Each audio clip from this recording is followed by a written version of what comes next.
नमस्कार दोस्तों, मेरा नाम है मनीष और आज इस वीडियो में ऐसे योद्धा के बारे में बात करेंगे जिसे महाराणा प्रताप जी का राइट हैंड कहा जाता है, जिसका नाम है कालू सिंह। इसके बारे में बहुत कम लोग बात करते हैं, लेकिन ये एक ऐसा योद्धा था जिसने हल्दीघाटी के युद्ध पे बहुत वीरता का प्रदर्शन किया था और मुगल सैनिकों को खदेड़ के रख दिया था। मुगल सैनिकों से लोहा लिया था और मुगल सैनिकों को उनकी नानी याद दिला दी थी।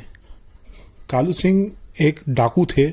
महाराणा प्रताप जी के सेना में शामिल होने से पहले वो एक डाकू थे और उन्होंने काफ़ी बुरे कर्म किए थे, लेकिन उनके साथ बहुत बुरा हुआ था। कालू सिंह की अकल महाराणा प्रताप जी के संदेश ने और रूपा ने लगाई थी। रूपा एक लेडी का नाम था जो कि गांव में रहती थी। कालू सिंह अपनी पूरी टीम के साथ उस गांव को लूटने गया था, लेकिन वहाँ पे उसका हृदय परिवर्तन हो गया और वो डाकू से एक डाकूगिरी छोड़ के महाराणा प्रताप की सेना में शामिल हो गया। ये कैसे हुआ, आइए मैं आपको बताता हूँ। एक छोटी सी कहानी मैं आपको बताता हूँ। कालू सिंह का एक हंसता खेलता परिवार था। न जाने उस परिवार को किसकी नज़र लग गई और वो परिवार बिखर गया। हुआ ऐसे था, पहले तो गांव में हैजा फैला था 15 शताब्दी में। तब उसकी माता जी का देहांत हो गया। उसके बाद कुछ टाइम बाद, एक साल बाद, उसके पिताजी का देहांत हो गया। उसके बाद कालू सिंह के जी के बड़े भाई का एक साहूकार के साथ झगड़ा हो गया था, क्योंकि इनके पिताजी ने लोन लिया था, कर्जा लिया था। वो कर्जा चुका नहीं पाए थे उस साहूकार को। तो उस साहूकार ने झगड़ा किया उसके भाई के साथ, बड़े भाई के साथ, कालू सिंह के। उसी झगड़े ने एक ज्वालामुखी का रूप ले लिया और उसी झगड़े की वजह से कालू सिंह जी का पूरा परिवार समाप्त हो गया। उसी साहूकार ने अपने आदमियों के साथ कालू सिंह के घर पे आग लगा दी और उसकी इकलौती बहन का अपहरण करवा लिया। कालू सिंह को अगले दिन उसकी बहन रोते हुए मिली और फिर रात को वह कुएं में कूद गई और उसकी डेथ हो गई और हमेशा के लिए उसकी बहन कालू सिंह को छोड़ के चली गई। तो उस झगड़े में तो से बच के कालू सिंह जी तो भाग गए, लेकिन उनका पूरा शरीर गुस्से से फटे जा रहा था। उन्होंने कसम खा ली कि मैं बदला लेके रहूंगा उस साहूकार से। उनकी मासूम बहन का चेहरा बार बार उनकी आंखों के सामने आ रहा था और वो बहुत परेशान हो रहे थे। उन्होंने कसम खा ली कि उस साहूकार को अब वो जिंदा नहीं छोड़ेंगे। तो एक दिन रात को वो उस साहूकार के घर गए। जब साहूकार सो रहा था, उनके हाथ में लाठी थी। उसके बाद उन्होंने उन साहूकार को ख़त्म कर दिया। तो यहाँ से एक टर्निंग पॉइंट शुरू होता है उनकी लाइफ का। साहूकार को मारने के बाद, इसके बाद कालू सिंह डाकू बन गए। उन्होंने अपनी एक टीम बनाई। उनकी टीम में उनका राइट हैंड था सुरजा। सुरजा भी एक बहुत अच्छा तलवारबाज था, बहुत अच्छी तलवारबाजी करता था। वो कालू सिंह की टीम में था। तो बेसिकली कालू सिंह क्या करते थे, गांव में जाते थे, लूटपाट करते थे और गलत काम करते थे। तो दोस्तों, हल्दीघाटी का युद्ध होने से पहले महाराणा प्रताप जी ने प्रतिज्ञा ली थी। महाराणा प्रताप जी ने कसम खाई थी कि मैं मुगलों को ऐसा सबक सिखाऊंगा, मेवाड़ तो छोड़ो, वो राजस्थान की तरफ एक नज़र उठा के भी देखेंगे। तो उसी टाइम उस गांव में, जिस गांव में कालू सिंह लूटपाट करने आए थे, वहाँ पे महाराणा प्रताप जी का एक मैसेज देने वाला आया था। एक अनाउंसमेंट करने के लिए एक पर्सन आया था, एक बंदा आया था जो बता रहा था महाराणा प्रताप की प्रतिज्ञा क्या है।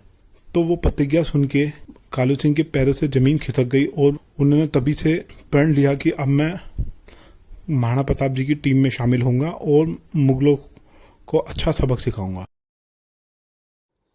तो बेसिकली कालू सिंह एक बहुत खतरनाक डाकू था, जो कि धमकी देता था, किसी भी गांव में जाता था कि तुम्हारे घर को आग लगा दूंगा, और बहुत लूटपाट करता था।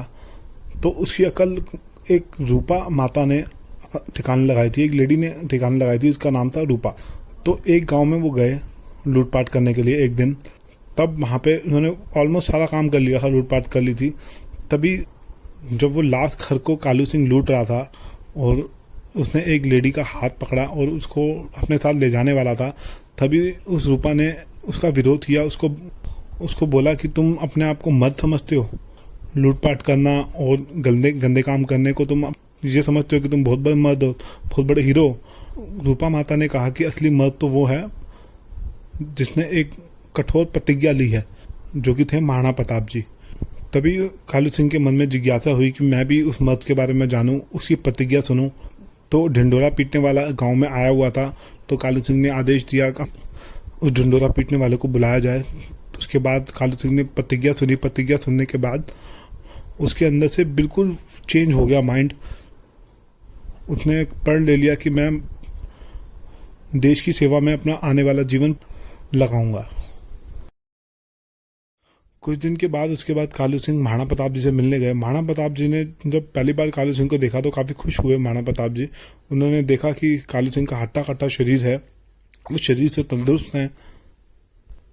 तो कालू सिंह ने जब फर्स्ट इंटरेक्शन हुई महाराणा प्रताप जी से, सब कुछ बताया अपने बारे में। उसके बाद महाराणा प्रताप जी ने कहा कि मैं आपकी एक परीक्षा लूँगा, अगर परीक्षा में आप पास हुए तभी मैं आपको अपनी सेना में शामिल करूँगा, आपको और आपकी टीम के लोगों को, आपके बाकी जो डाकू थे कालू सिंह के सहयोगी, उनको शामिल करूँगा। उसके बाद कुछ टाइम बाद जब परीक्षा ले ली, जब पास हुए परीक्षा में, तो कालू सिंह को अपनी टीम में शामिल कर लिया। तो हल्दी घाटी के युद्ध में मेहनत की कालू सिंह ने, जी जान लगा दी, अपनी तरफ से 100% एफर्ट डाला और वो पूरे जख्मी हो गए थे युद्ध करते करते, लेकिन उन्होंने हार नहीं मानी, मुगलों के साथ डट के सामना किया और ईंट से ईंट बजा के। मैंने बुक पढ़ी थी महाराणा प्रताप जी के ऊपर, पूरी जीवनी है उनकी, तो उसमें कालू सिंह के बारे में जिक्र आता है। तो उसके बारे में कोई बात नहीं करता, यूट्यूब पे कोई वीडियो अवेलेबल नहीं है, तो मैंने सोचा एक वीडियो बनाया जाए। मेरे हिसाब से आने वाले समय में इसके ऊपर मूवी भी बन सकती है, बहुत अच्छा कैरेक्टर है।